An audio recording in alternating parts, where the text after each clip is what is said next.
Hi there, my name is Chris Maresca. I'm a technology and business strategist. I help startups and large companies figure out how to make more money out of whatever they're doing. I have, previously to that, I started an open source consulting company called the Alliance Group in 2001, and I did strategy for about 60 startups and 30 Global 1000 companies and 4 national governments. I think today we had an announcement where the White House announced that they would open source their version of Drupal that runs whitehouse.gov. I think it's kind of interesting, although the reality is that open source has been in government for probably 30 years now, especially in the US government. I started my technology career as a software developer inside of a US government contractor, and in 1995 I built the Department of Health and Human Services' first intranet on an open source platform. It was 4,000 people in 4 divisions across the United States. We built a number of other systems on open source back then, but certainly that wasn't the first implementation of open source in the US government. The US government has released open source software as far back as the early 80s under fairly liberal licenses, artistic, public domain, and BSD. The interesting thing is that technically all the software written for the US government is open source. In fact, it's public domain. You can request it anytime you want, anytime in the past or in the future. Why is that? Sorry.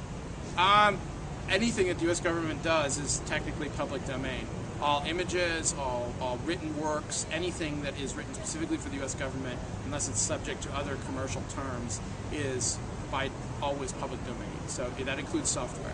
And in fact, there are big pieces of software like the Veterans Administration's electronic health record system, which is called VISTA, which have been open sourced. I worked on a project for 4 US government cabinet agencies, the CIO groups of those agencies, to look at how they could use open source methodologies to collaborate between agencies in about 2002, using an open source community, because they're not allowed to share budgets between agencies. So open source is a perfect medium for them to collaborate. But beyond that, in the mid-1980s, the US Air Force released a real-time operating system for rocket guidance.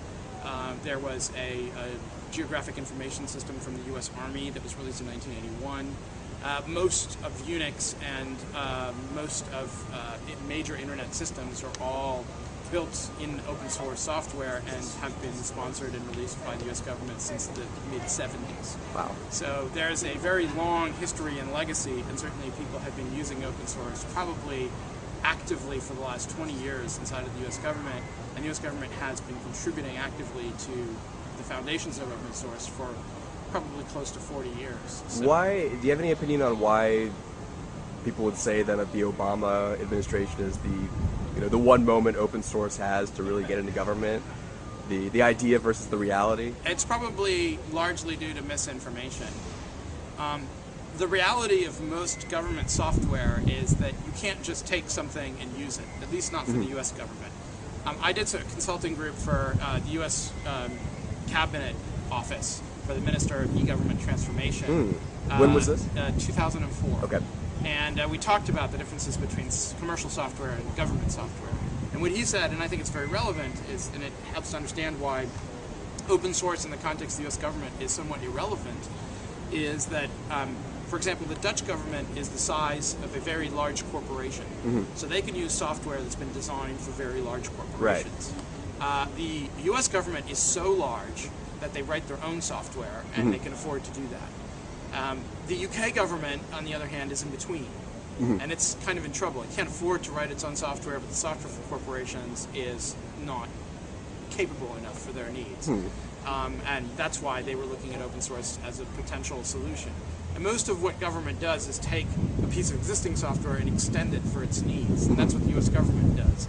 And sure, you can open source all that stuff, but there's not very many other organizations that are going to care about that sort of software. Their scale is not there, the need is not there, they have different requirements, and so on and so forth. So it's more of just a question of need versus... Yes. So I mean, the major money, if you look at software in the U.S. government, the place where it's spent is on systems integration and custom development, right?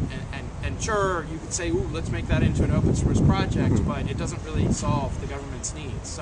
They need to pay somebody to do that for them, otherwise nobody's going to do it. And so, open source is a great foundation for a lot of software, but for most governments, that's what it is. It's a foundation.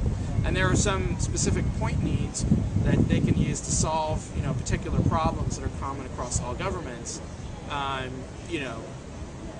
Like permits for construction or something. These are things that are common across the world, and to a certain extent, you can have common software for that sort of thing. But at the national government scale, in the case of the U.S. government, it's very unusual to have software that fits their needs off the shelf in any form. Are there any kind of security concerns with open source, or would that be the same set of concerns? Open source is somewhat more secure than most other software because the open nature of the software gives governments the ability to actually audit the code if they want to. I think one of the interesting things, though, is that most people don't actually audit the code. Why? Because it's too time-consuming. Okay. They figure that the community will find a problem if there is a problem. The other interesting part of it is that if you look at governments, the cost of software is a very, very small portion of their budgetary expenditures. I mean, we're talking 2%, maybe 1%, and it's ridiculously small. So the amount of impact you're going to have by using open source is going to be fairly minor, particularly if it needs to be customized. The difference between a piece of open source and a piece of commercial software, the customization is the same, effectively, and so the expenditure reduction is relatively minor.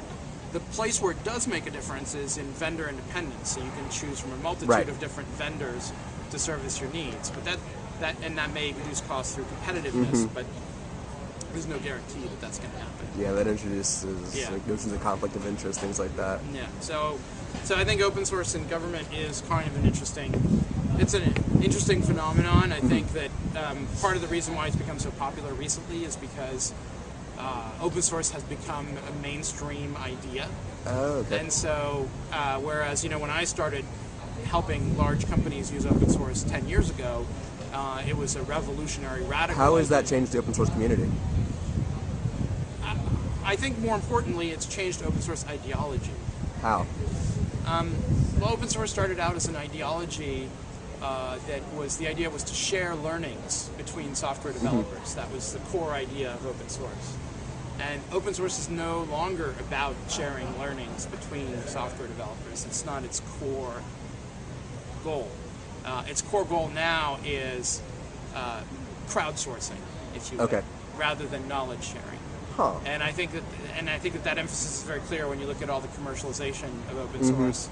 It's very much around let's outsource QA development, product development, technology directions, road mapping to communities, rather than let's see how we can enable people to share more knowledge. Cool. Thanks. Oh God. And so I think that there's been, like in most revolutions, there has been a corruption of the original idea, and it's morphed into something that the mainstream can absorb. Do you think there's going to be sort of a revolution that follows behind this, an open source revolution for the open source, or is it?